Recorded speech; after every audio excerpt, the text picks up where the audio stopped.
Merci de nous rejoindre pour fêter ensemble l'actualité ce dimanche à la une de l'insécurité. Simon Compaoré ne veut plus en entendre parler en tournée dans la région de l'Est, région frontalière avec le Togo et le Ghana. Il donne 15 jours, pas plus, aux forces de défense et de sécurité pour lui proposer un plan d'action de grande envergure en vue de nettoyer toutes les poches d'insécurité de cette région.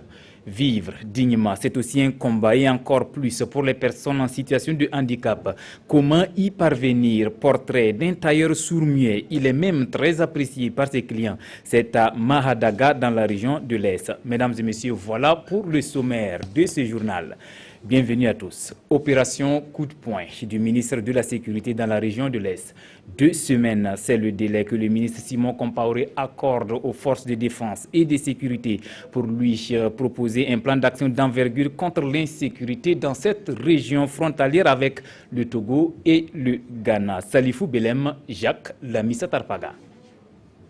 Est ouverte, toutes les poches d'insécurité dans la région du centre-est seront nettoyées.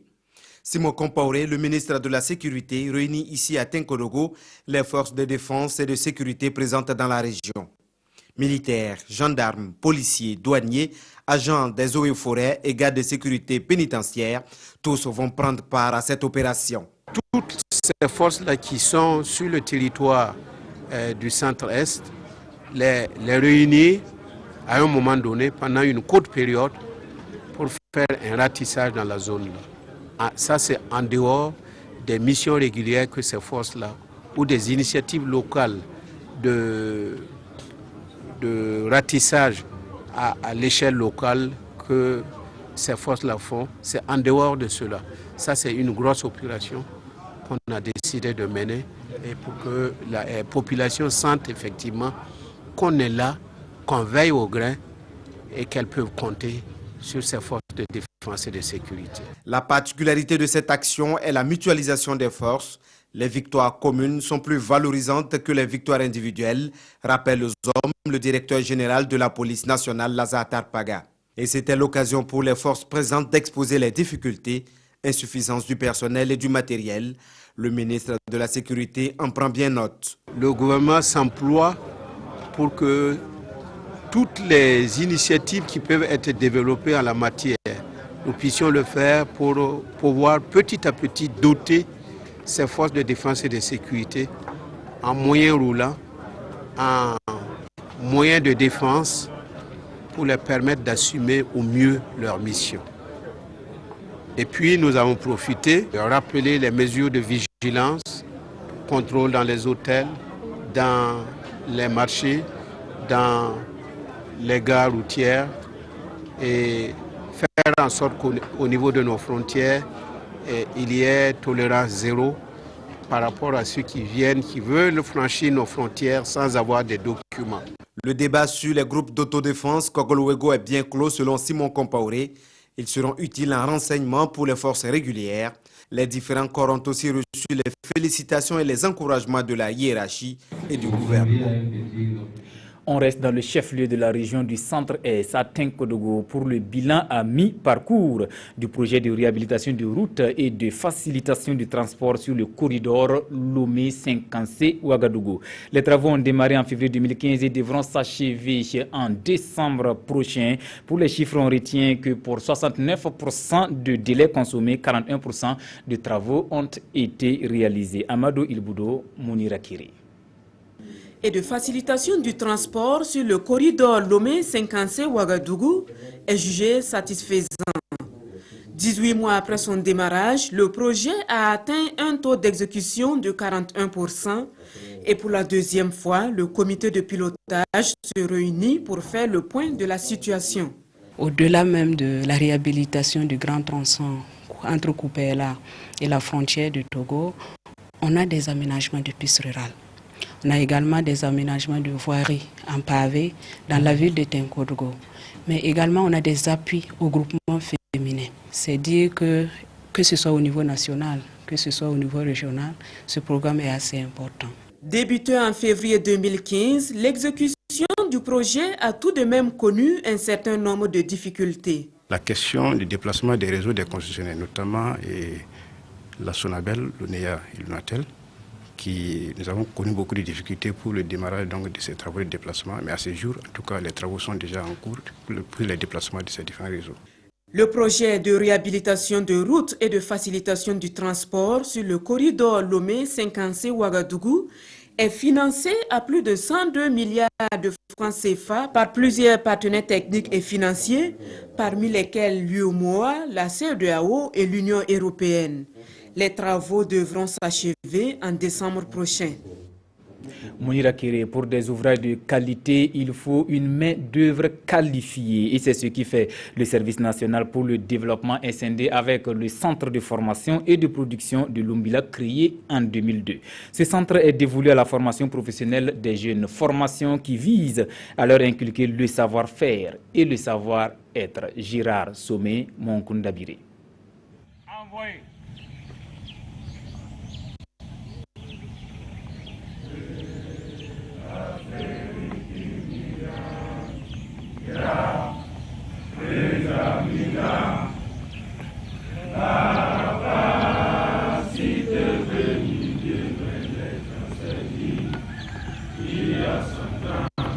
Ce rituel, ces appelés du Service national pour le développement le perpétue depuis le 1er octobre 2015, date de leur entrée au centre de formation de Lumbila.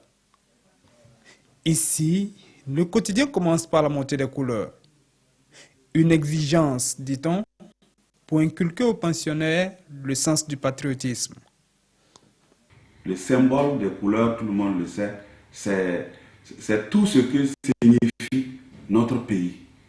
Ce que nos dévanciers ont fait pour qu'aujourd'hui, on puisse s'identifier à partir de ce bout de pagne que l'on voit, mais qui représente tout. Alors, il faut lui donner toute la solennité, tout le respect, toute la considération. Au nombre de 245, ces jeunes sont issus des différentes localités du Burkina et sont là pour recevoir une formation professionnelle de base au choix. Mais avant, tous sont soumis à la culture militaire. Ici, la rigueur et la discipline constituent le socle de la formation. Et les 2 premiers mois sont consacrés à l'éducation civique et morale, au secourisme et à la sécurité routière. Chaque matin, le réveil est à 5h30.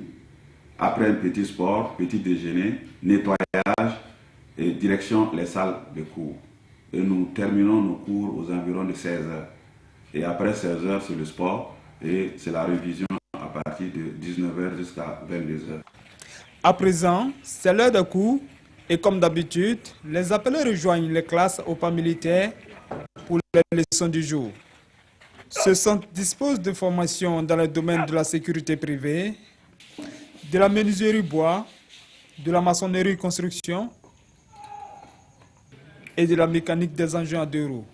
Et les apprenants allient théorie et pratique. C'est l'arrêt du piston, la discipline du piston. Ici, ce petit saut là, on appelle ça zone d'arrêt. Je mesure pour récupérer l'épaisseur du piston avant de le mettre dans le cylindre. L'apprentissage prendra fin dans 1 mois pour dénier ses camarades. Mais d'ores et déjà, les appelés pensent pouvoir gagner leur vie grâce aux connaissances acquises. Il ne faut pas qu'on va tous s'attendre à être dans un bureau pour s'auto-employer. Donc, je compte ouvrir un atelier, mettre en œuvre ce qu'on m'a appris. Après 12 mois passés dans ce centre, les apprenants sont unanimes. Cette formation ne suffira certes pas pour faire d'eux des experts de leur domaine, mais elle aura contribué à leur inculquer des valeurs et des vertus capables de faire d'eux des bâtisseurs de demain. Avec une solide formation, il n'y a pas de raison de s'inquiéter. Le Fonds d'appui aux initiatives des jeunes et le Fonds d'appui à la promotion de l'emploi, tous des fonds nationaux, ont déjà accompagné des porteurs de projets innovants. Nyakite Da est allé à la rencontre de 2 d'entre eux. L'un est promoteur d'une entreprise de décoration et l'autre patron d'un établissement d'enseignement général et technique. Reportage. En 7 ans, le lycée technique Britel, si au quartier Somgandé de Ouagadougou, est passé de 3 à 32 classes avec un effectif de 1500 élèves encadrés par 120 enseignants. Une chevauchée à mettre à l'actif du promoteur, doublée par l'esprit de créativité et d'entreprise et qui reçoit un écho favorable auprès du Fonds d'appui à la promotion de l'emploi. grâce à l'accompagnement du FAPE, nous avons acquis un nouveau site actuellement qui est là et nous continuons à construire. Vous voyez que nous sommes toujours en chantier. Et de ce chantier-là, si Dieu nous aide, nous allons faire des R+2, R+3. Si on peut parler des chiffres d'affaires, bon, ça, en tout cas, ça tourne presque cette année, c'est plus de 100 millions. En attendant la mise en œuvre de ce gigantesque projet, l'établissement s'est renforcé en matériel technique et informatique, objectif allier théorie et pratique. Ce qui a permis à l'établissement d'obtenir des résultats fort appréciables au baccalauréat session de 2016. Cette année 2016, là, la session 2016 du bac, nous avons présenté autour de 700 candidats au bac. Tournons autour de plus de 60 à 80% de réussite. Ici, c'est une femme qui réalise une prouesse. Cette mère de 2 enfants se passe pour être une spécialiste dans les domaines de la décoration et du carrelage mosaïque. C'était juste des petites décorations que je faisais, jusqu'à ce que j'apprenne qu'il y a le FEJ qui lançait un recrutement de jeunes porteurs de projets pour les former en entrepreneuriat et pour les financer après. Et j'ai postulé, j'ai déposé mon projet et ça a été sélectionné. Et j'ai suivi la formation en 2007. Grâce au fonds d'appui aux initiatives des jeunes, sa maison jadis lieu de travail pour elle fera place à ce local où elle libère son génie créateur pour offrir un cadre agréable à sa clientèle à travers la décoration, le carrelage mosaïque et la location de matériel, mais aussi des formations. J'ai une consoeur avec qui je donne des formations en décoration événementielle. Elle a un centre de formation et je suis professeur dans son centre. Avec un personnel de 2 permanents et 15 temporaires, dont des sourds, Anaïs Mosaïque retient 2 marchés qui lui ont surtout marqué. La décoration pour la journée du paysan à Tenkodogo et le 8 mars 2016. Aujourd'hui, elle a un autre marché de décoration, celui de la salle de la Maison du Peuple pour Fitini Show. Pour les 2 promoteurs visités, ils doivent la survie de leur entreprise au FAPE et au FEJ. Cependant, ils souhaitent que les procédures d'octroi soient allégées. À présent, je vous invite dans l'atelier de couture de Mwandou Woba, tailleur adulé à Madagascar dans la région de l'Est. Surmué des suites d'un accident quand il avait à peine 5 ans, Mwandou a réussi à surmonter son handicap. Tailleur exemplaire, comme on aime bien le dire, il emploie aujourd'hui 3 autres sourds-muets. Pour lui, le handicap n'est pas une fatalité. Portrait de l'homme avec Nestor Yougbaré et Mamadouba. Bienvenue dans l'atelier de couture mixte Mwandou Woba. L'art vestimentaire n'a plus de secret pour ce sourd-muet qui souffre de cette déficience depuis l'âge de 5 ans à la suite d'un accident. Ils jouaient au ballon comme d'habitude. Et à un moment donné, ils ont tiré la balle est pas tombée dans un canari. Bon, en fait, chez nous, il y a une sorte de canari qui est grande où on met du de l'eau dedans là. Donc, comme il était encore petit, il est venu se courber pour prendre. Et comme la taille était petite, en temps, ses pieds ont quitté le sol et la tête est renversée dans le canari. Bon, il n'y avait pas d'eau. Les grands ont intervenu maintenant, l'enlever. Et quand on l'a enlevé maintenant, on l'appelait, il ne répondait pas. On l'a amené à l'hôpital, mais après, il n'entendait plus. Après l'obtention du certificat d'études primaires au centre handicapé en avant de Mahadaga, Mwandou Woba se lance dans la couture pour faute de moyens financiers pour poursuivre ses études secondaires. Il rejoint alors Ouagadougou pour un stage de perfectionnement avant de rentrer au Bercail où il s'installe à son propre compte. Son atelier ne désemplit pas et les clients s'adaptent bien à son langage. Je communique avec lui à travers des signes de main et on arrive à se comprendre. C'est lui qui coud mes habits et pour ceux de mes enfants. Je suis vraiment satisfaite de son travail.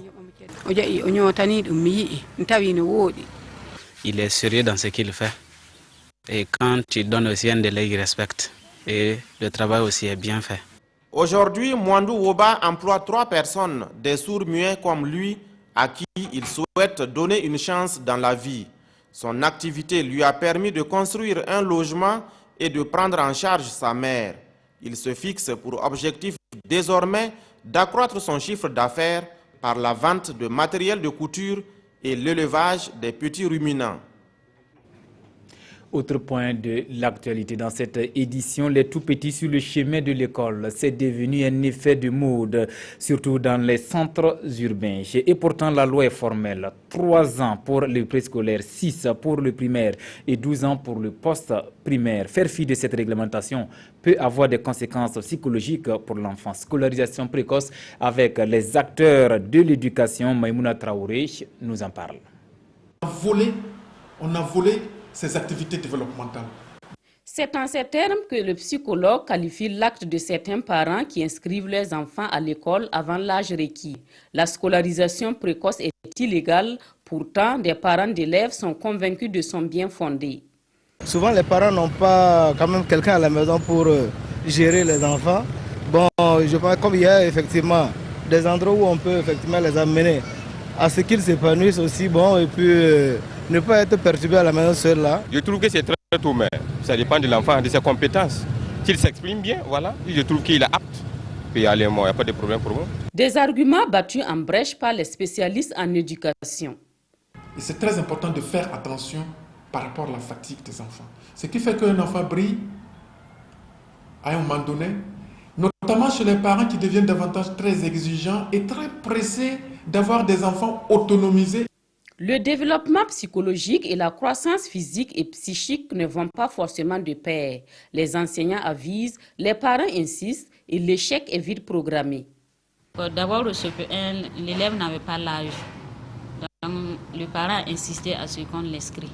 Quand arrivé au CP2 maintenant, ça n'allait pas, on a convoqué le parent pour expliquer. Donc j'étais obligée de redoubler l'enfant et à cause de ça, j'ai eu des problèmes avec le parent. L'espoir d'une réussite fulgurante s'estompe, l'avenir s'assombrit. L'enfant va se fatiguer vite. Et l'inconvénient aussi, quand il se fatigue, il n'est plus à même d'arriver à ses performances. Et l'échec, quand il n'en peut plus, ça atteint son estime de soi. Ils vont essayer de trouver des compensateurs pour être des surhommes. Ça peut nous amener à la consommation de stupéfiants. Enseignante à la retraite et mère d'un enfant scolarisé précocement, celle-ci ne peint pas tout en noir.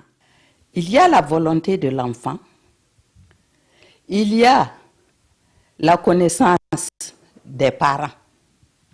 Si tu n'es pas enseignant et tu ne sais pas encadrer l'enfant là à la maison, si tu amènes ton enfant là à 4 ans là, je crois que tu gaspilles ton argent.